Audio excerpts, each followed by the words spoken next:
Hello everyone. So I had the idea to do this a little while back when I had some free time on my hands, and I figured I'd give it a shot and see how it turns out. I've always been extremely passionate about public health, and a huge part of public health is health promotion and health communication. And I really feel like a necessary part of that nowadays is creating more accessible and approachable health promoting content for the public where and how they're most likely to see and benefit from it on social media.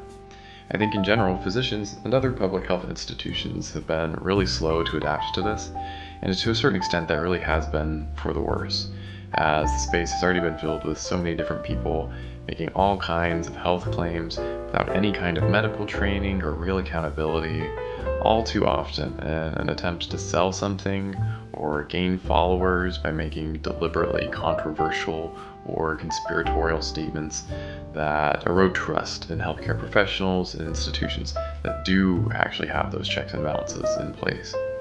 Honestly, those same checks and balances are likely one of the bigger reasons why physicians have been so slow on the uptake, as we are professionally licensed and we can be held accountable for the things we say. And putting ourselves out there, creating healthcare related content on social media, exposes us to extra risk that could potentially have adverse effects on our licenses or our employment. Obviously, there are notable exceptions like Dr. Mike, who makes pretty patient-friendly, digestible content, or Dr. Glockenflecken, who makes content more targeted towards other healthcare professionals. But again, those are individuals. Where I feel like we're really lacking is having more institutions whose purpose is to promote public health that are making active, engaging social media content that also promotes public health. And I think keeping it interesting and engaging is almost as important as the message itself. I mean, it doesn't really matter how good the message is if nobody can be bothered to listen to it, right? And it's not like public health is always the most naturally interesting and exciting topic for people other than me anyway. Like if you look at the CDC's Instagram account, for example, it's just full of infographics that are boring, not super well formatted for the platform, and nobody would ever really bother and stop to read them. As far as I can tell, they don't even have an official TikTok account at all, just one for the CDC Foundation, which is not the same thing. I mean, even if like half the content they did was just straight up viral dances from a new official CDC dance team all in matching jumpsuits, I think that would still lead to more exposure to the other half of their public health messaging content by default, because people would suffer the less engaging material for the more engaging material, like ads on videos. So the specific inspiration I had for the concept behind this art came from when I had to give a presentation on chronic pelvic pain in women a while back. I was making up a PowerPoint for it and was looking around for random art and images that could be used to represent the topic, which was a little challenging, especially considering that it's sort of an odd or difficult concept to visually convey, and all of it is a little abstract to me anyway, seeing as I don't have a uterus. Anyway, I was looking through some of the old pictures I had on my computer when I stumbled across an old optical illusion that I'd drawn on a whim a few years back that I'd come up with and designed on my own. And it struck me how the effect caused by the way the lines seem to kind of like fuzz or move around on their own leaves a similar mental feeling of discomfort or like a sense of wrongness that could be used as an interesting way to visually represent or evoke the sensation of pain or illness in the body. So I tried out this piece as a first experiment, thought that it might be worthwhile to record the process in a time lapse in a way that could be interesting to watch, while also pairing it with some of the different health-related thoughts and reflections I had while working on it, in a cozy kind of casual, digital, third space listening way that's hopefully also friendly to audio-only listeners who just want something to have on in the background while they do the dishes or go on a walk. Unfortunately, you really won't be able to appreciate the illusory effect very well until it's closer to the end, but hopefully by then you'll be able to make it out okay through the screen. As for this piece specifically, I thought it would be interesting to start out with something trying to explore mental health and the experience of mental illness a little bit more. So of course, the natural subject of the work is the brain, which is already a really pretty organ to look at anyway. I ultimately decided to go with the superior, meaning from above, view, because for some reason that felt more representative of the thought-generating function of the mind to me than the other views, which make me think more of the anatomy or sensory functions of the brain, but I'm not really sure why. Well, it turns out that the brain was something of an ambitious choice to tackle for my first attempt at this, as it ended up being really mentally challenging to keep all the different gyri, meaning the fleshy, squiggly parts of the brain, and the sulci, meaning the grooves in between, in order. I'm really not much of an artist, so maybe it would have been a little more straightforward for someone with a bit more experience, but I kept getting lost, even trying to outline the brain correctly, let alone fill in the shapes inside. And you'll definitely catch a lot of happy accidents in the video, but I didn't want to edit anything out, as for me that's all just kind of part of the process anyway.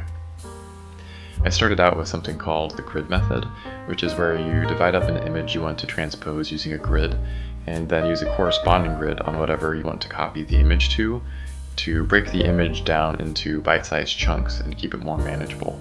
I still lost track a lot and had to manually count out grid squares to make sure I was in the right place between pictures, but this definitely helped out a lot, so shout out to my 7th grade art teacher, Mr. Cole, who gave me the last formal art education I ever had. I've always found brains to be pretty fascinating, but thankfully it wasn't until my college anatomy class that I first held one. It's definitely a pretty surreal experience. They don't weigh much, but enough to have a decent heft to them still, and even though you're obviously wearing gloves when you hold one, they still feel rather wet due to the preserving agents they get moisturized with, which feels pretty true to form. They fit inside both of your cupped hands quite well, pretty similar to how they fit into the base of the skull. People tend not to think of or be aware of all the different cranial nerves that come out from the bottom half of the brain, but they give it almost something of a hairy look. Somehow the brain itself never seems too weird, but I will say if you ever see a specimen of a brain with the spinal cord attached, somehow that always looks like a lot more alien and creepy to me personally. I think the prettiest views of the brain are when one has been sectioned and you can see the different patterns and the different colors as it transitions between the gray and white matter. Emotionally, it's hard to know what to think when holding a brain.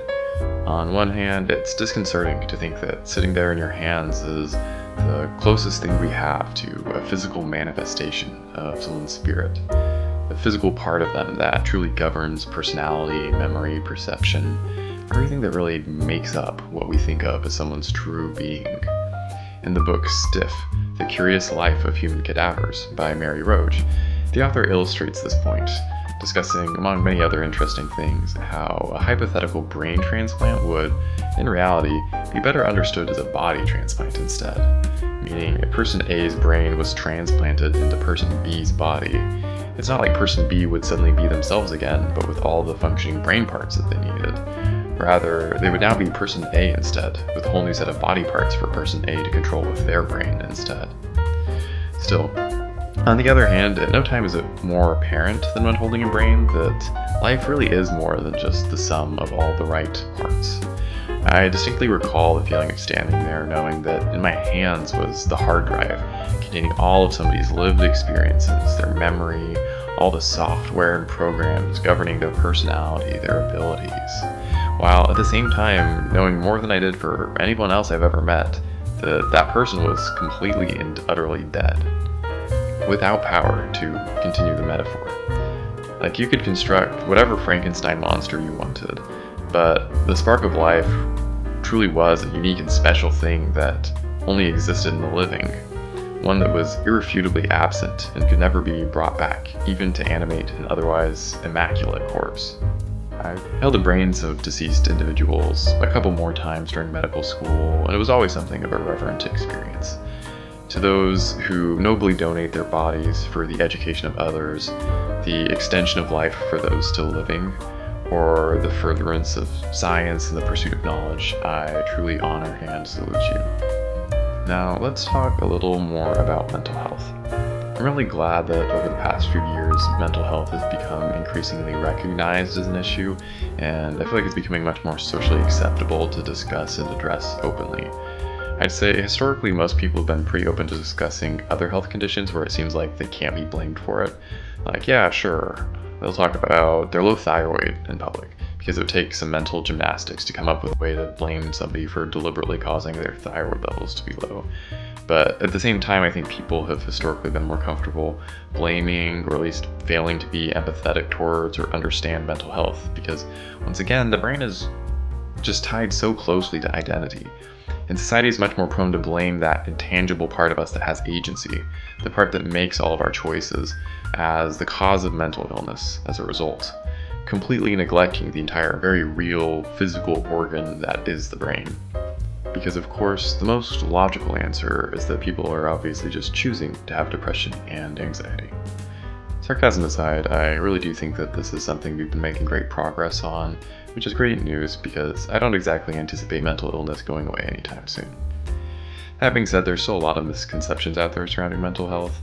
I remember talking to one of my patients in the hospital about how I really thought it would be a good idea for them to start seeing a psychiatrist to help manage their care after they were discharged, just considering some of the different problems they were been dealing with. And without skipping a beat, this patient said, "You mean like one of those cuckoo doctors?" In response, I said something along the lines of this. Well, no, they're not cuckoo doctors. They're doctors who specialize in the medical management of mental health disorders. Your brain, your thoughts, your feelings and perceptions, they all run on neurotransmitters. These little molecules that just bounce around between brain cells, running into different receptors and causing all kinds of different reactions. Sometimes the amount of these neurotransmitters, or how often they're running into receptors, or the pattern they're being released in, or any number of things going on within or between brain cells can go wrong, and this can cause mental illness. It really would be more appropriate to think of a psychiatrist as a doctor who specializes in neurotransmitters, making everything right again to help treat mental illness. Of course, this wasn't a perfect explanation, but it did really seem to strike a chord with my patient, and this understanding ultimately made them much more willing to meet with someone when they got out. Another point I really wanted to talk about is when I see patients in clinic who use alcohol or marijuana or other drugs to self-medicate when they're struggling with their mental health. That one always just really pains me to hear, because I feel like we're really in such a fortunate place right now, where we genuinely have so many different cheap and effective psych meds we can choose from to help out. I mean, yes, of course, addressing any underlying problems, therapy, learning to process one's thoughts and emotions are all also essential parts of maintaining good mental health.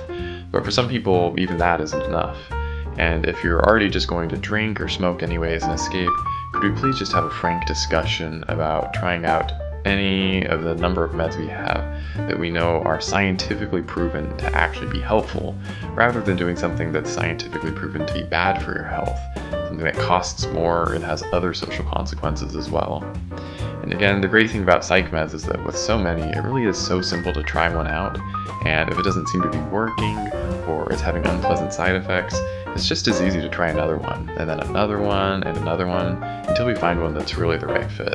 And even better, most of the time, meds like antidepressants don't have to be a lifetime drug either. After an appropriate treatment length, you can try to taper them down with guidance from a doctor, and then even come off them completely. It's really only if you have repeated episodes of depression that it would be recommended to stay on them for good due to the risk of recurrence. I also just really want to encourage anybody who feels like they're struggling with their mental health to feel comfortable reaching out to their primary care doctor as a great place to start. We really do care so much about our patients. We really do want to help. We really aren't judging you or blaming you. And we really do have so many different tools and resources at our disposal to help us work through things with you side by side. And the same absolutely goes for anyone struggling with substance use as well. Alright guys, that's it. Let me know what you think. Are you able to see and appreciate the effect? Unfortunately, I don't think it's quite as strong as in the original piece I made, but overall I still think it turned out pretty well. Does it make you think about mental health? Does looking at it make you feel mentally unwell? Or does it just make you feel like you want to throw up? Let me know your thoughts in the comments below, and remember, mental health matters.